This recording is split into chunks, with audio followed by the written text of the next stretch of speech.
Well, welcome viewers, Dr. J.W. Ayub, theologist, since 1994. Who is ruling Australia? A behavioural political analysis. A therapy journey. Episode 15. When Australians started feeling emotionally homeless. In episode 14, I explored the growing fear surrounding truthful speech beneath managed optimism, social conformity, and psychological self-censorship. In this episode, viewers, I examine the deeper consequence that emerges afterward, the gradual feeling that Australians no longer fully belong inside the country surrounding them,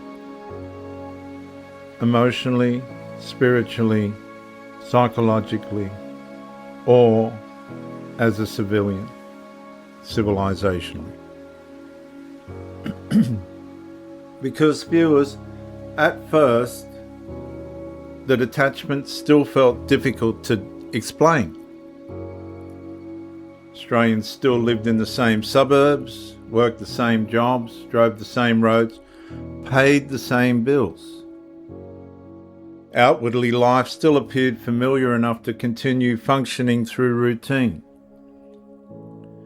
Then slowly, another recognition began surfacing beneath the exhaustion. Many Australians no longer felt internally connected to the country they were still physically living inside. A man sits alone beside a backyard clothesline beneath gathering weather, while distant traffic hums beyond the fence line. The neighbourhood still exists, but something inside the atmosphere feels emotionally unfamiliar now. And viewers, Australians, that matters enormously. Because human beings can survive hardship longer than they can survive prolonged disconnection from belonging, continuity, identity, and meaningful civilization stability, meaningful Australian stability. Oh yeah, Australia keeps expanding. The language keeps shifting. The systems keep centralising. The pressure keeps intensifying.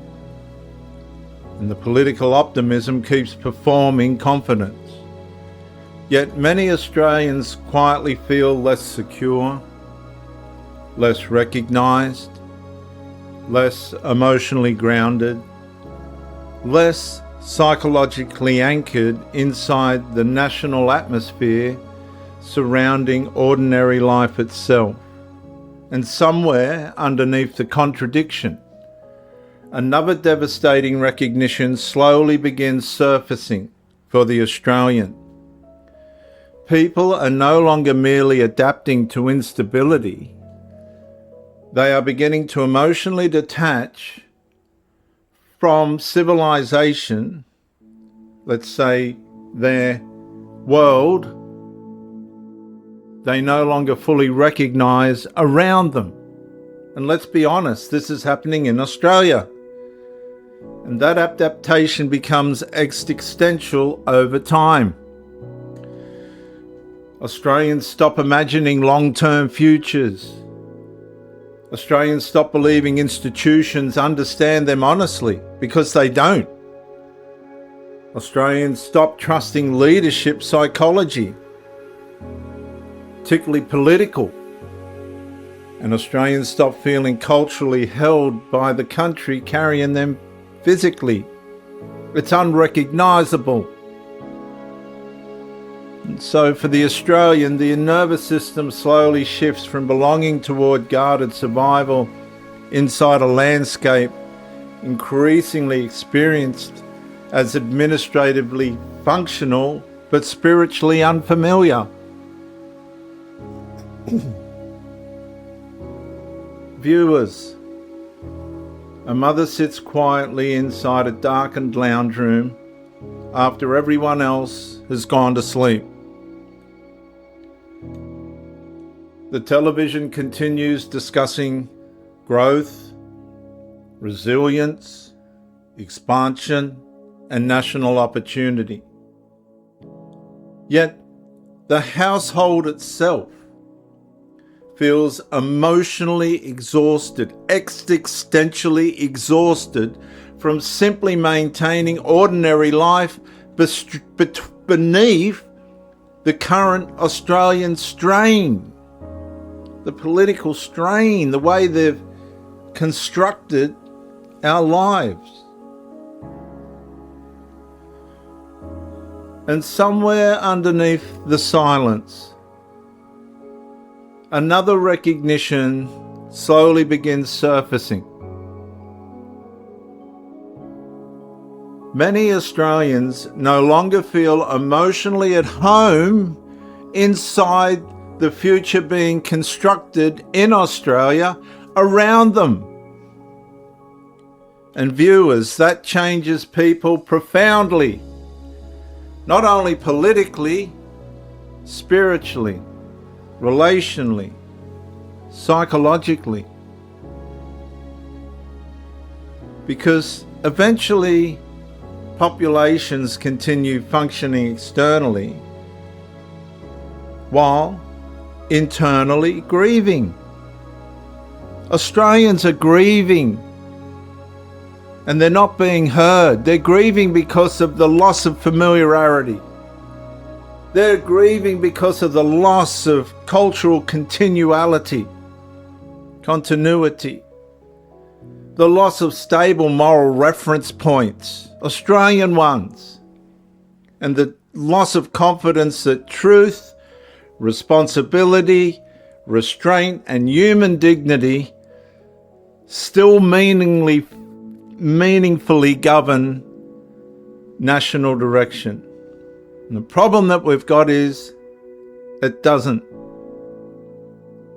And that's why the older constitutional and Christian protections matter more than many Australians realise now.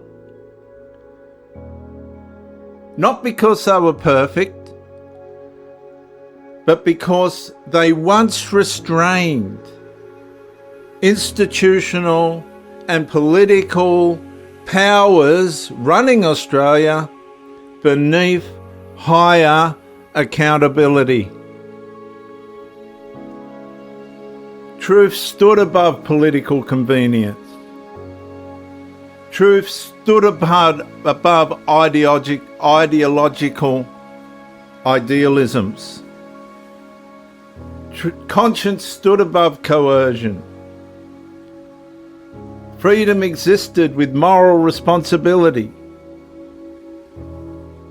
Government remained limited because human authority itself was understood to answer to God, the Christian God, the Father,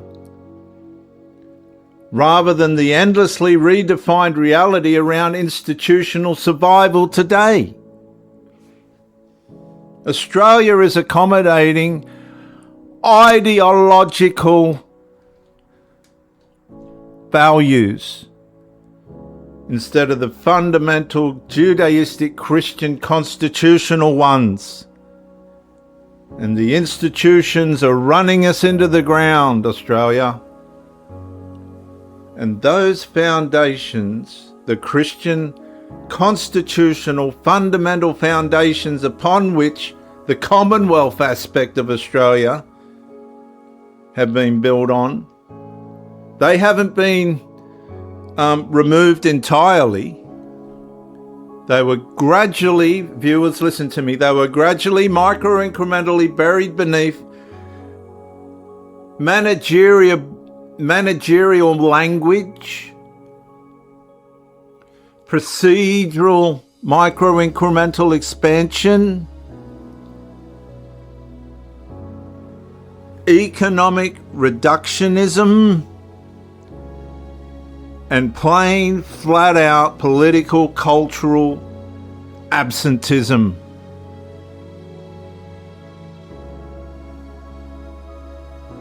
Hidden from political consciousness, hidden from personal consciousness, hidden from beneath the noise. but not extinguished, Australia. Not extinguished. It's still there. The wind moves softly across the yard, and the country feels further away, Australia. And somewhere beneath the emotional homelessness that we have found ourselves in, another truth slowly begins surfacing.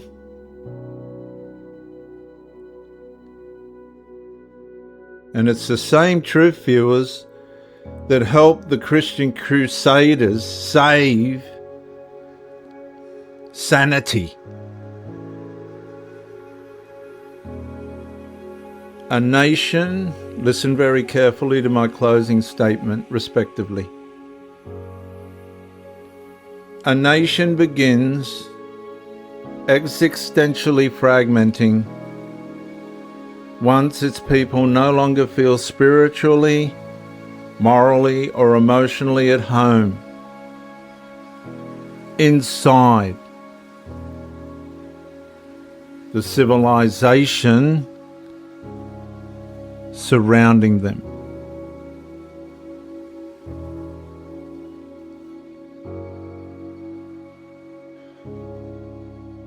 I'm Dr. J.W.A., youth theologist since 1994. Like, subscribe, comment to educate or inspire me. Share the video to help somebody else. Bye for now.